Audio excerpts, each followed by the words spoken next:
Hello, this is Darlinda McTuck, and you can see a picture of me there, and you can see my email, dmctuck@e1b.org. Today we're going to go ahead and talk about some tips for organization with your Google Drive. So I'm just going to click on my Google Drive right here, and what I want to start out with is making a folder. Because making a folder is one way to organize yourself in Google Drive.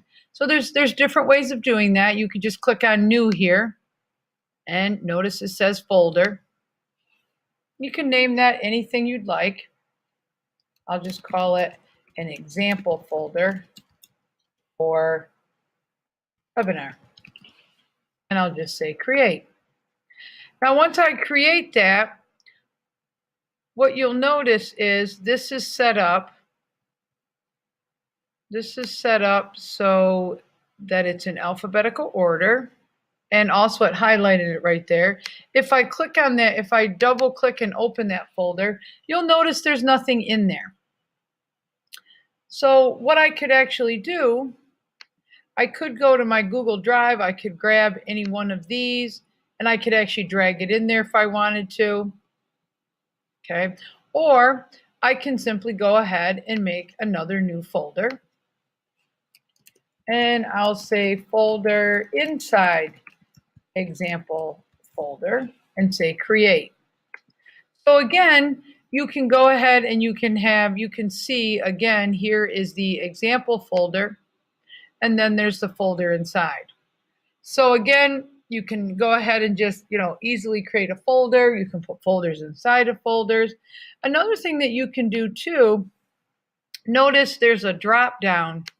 Like where the title of the folder is, there's a drop down. You could do the drop down and actually say new folder, which would put a folder inside that folder. Another thing that you can do that you might find helpful, I'm just going to click, this is the crumb trail up here, because notice we started in my drive, I created the folder, so that's the crumb trail. I'm just going to click on my drive. Now let's say I wanted to, color code,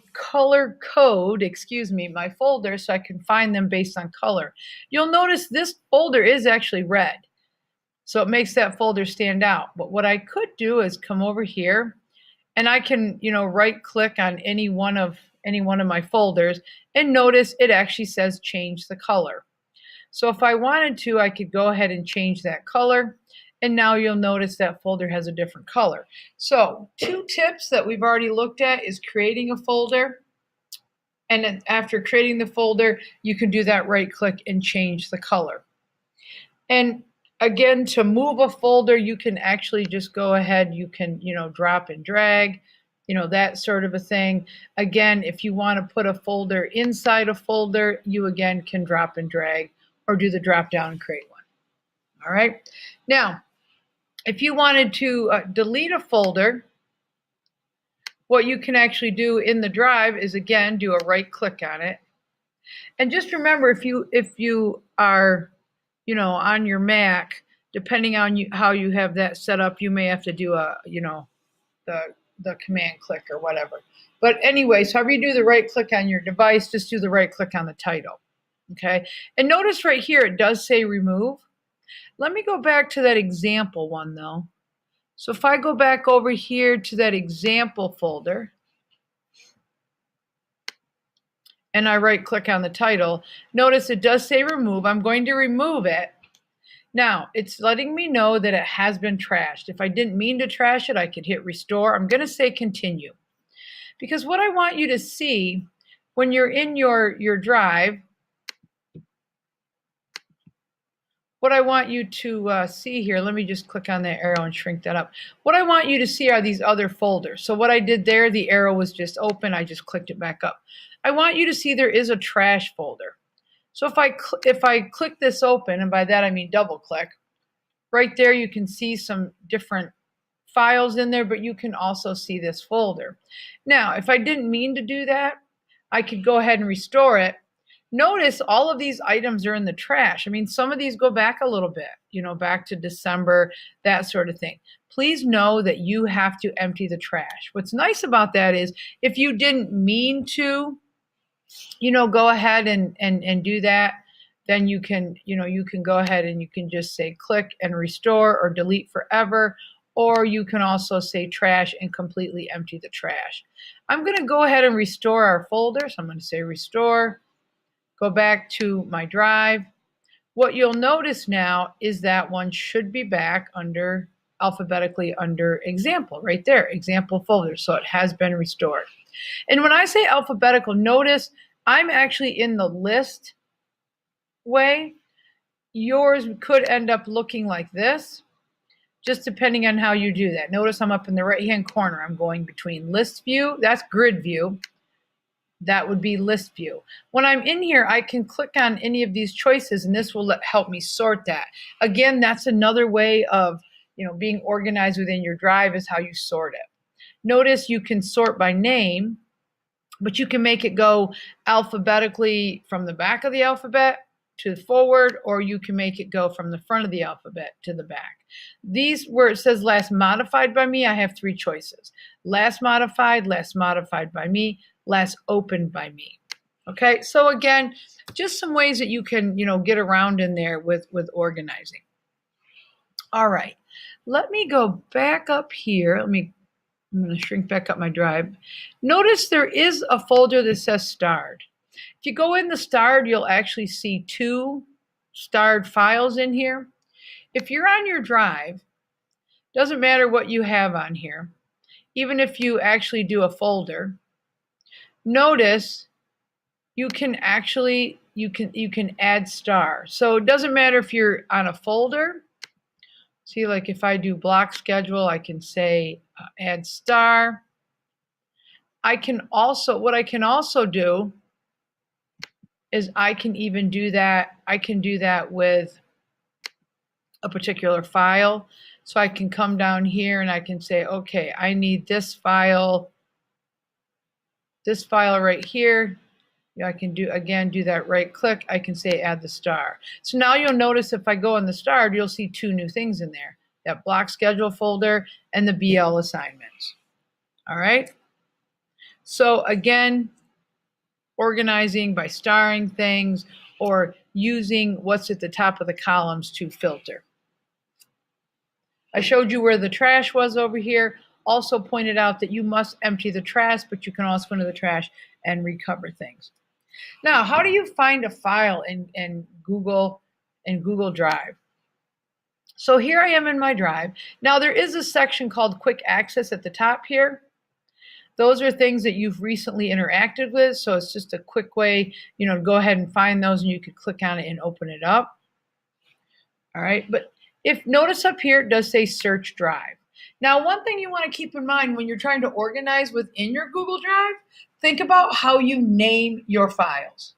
So, for example, I teach an online class called ED620, so I could actually put ED620 in different file names, different folder names, so that would actually help me in finding it. So notice if I start to type EDA 620, you see how it actually starts to find files that are from EDA 620.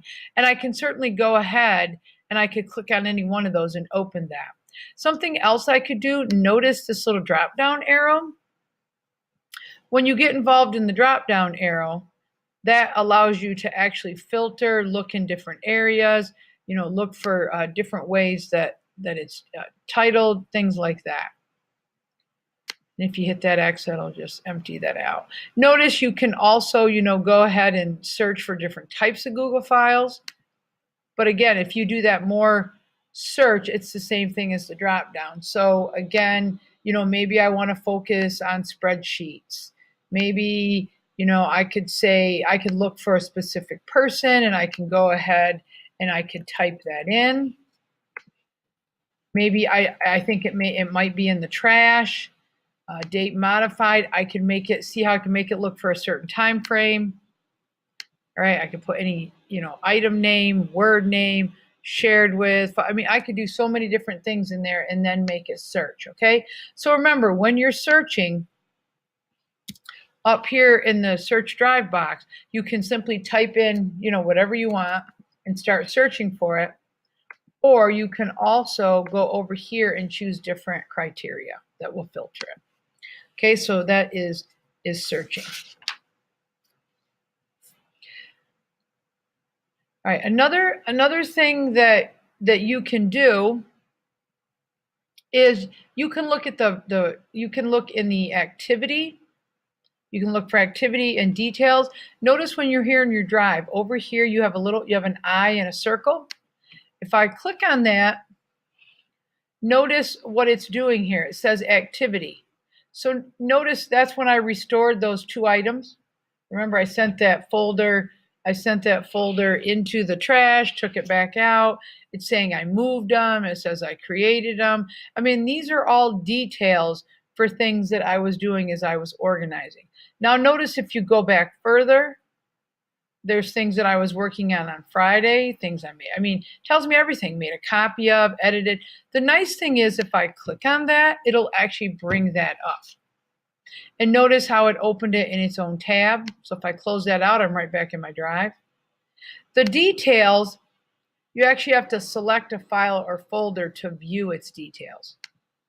See, notice when I selected that folder, then it lets me know that it's not shared, where it's located, who's the owner, when it was modified, when it was last opened. So again, just depends on what you're looking for, activity or details, just by clicking on that little eye. And you can just X that back out. Also notice, if you go down through your different folders, your different files, excuse me. So let's say you come across a file, you select it, and notice again, when you select that and you do the right click, you can actually view details even that way on the file. So again, you know, different ways you can see those details. But let me go back here. I'm going to go ahead and actually double click that file open. Let's give it a second to load it, because what I want to show you is something called version history. Now, it doesn't matter if you come up here to file. Oh, it's still working. Okay. You come up here to file. Notice if you go to the file menu, it says version history. So you can name the current version. Why would you want to do that? Let me show you version history. So here's the version history right here. I can make it so it shows only named versions. So what you could do as you work on it day to day and have different versions, you could name it. This one right here, this looks like I only worked on it the one day. Let me go back and see if I can find something that I know that I've worked on more. Let's see. Okay, so let me go in here. This is a spreadsheet. Let me go in here. And let me go up here to, give it a second to come in. It's got to work. It's got to load.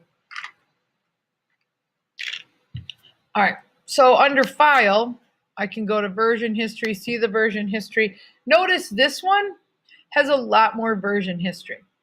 So notice the last one in there is November 13th. But let's say I go back to July 27th. This is all that was in there, July 27th. Maybe I can forward a little bit more. There's August 22nd. That's what was in there. So think about this. If you're sharing something, a file, a folder with somebody, and something gets messed up, then they can go to that file, version history, and they can actually see the different versions, and it can be restored. Because notice, when you click on the different version, you go ahead, there's three little dots. Notice I could even name that. It's going to be timestamped, but I could name it. All right. But notice over here, it also gives me an opportunity to restore it. So if I restore to that version, it'll take it back up there. So again, it's a way to restore something that perhaps was inadvertently deleted. So this is Darlinda McTuck. This is the end of the video where it gave you some tips on organizing within your Google Drive. So again, there's my email if you have any questions. Just remember to finish out the requirements for this recorded presentation so that you can get your 2 hours of professional development credit. Thank you and have a good day.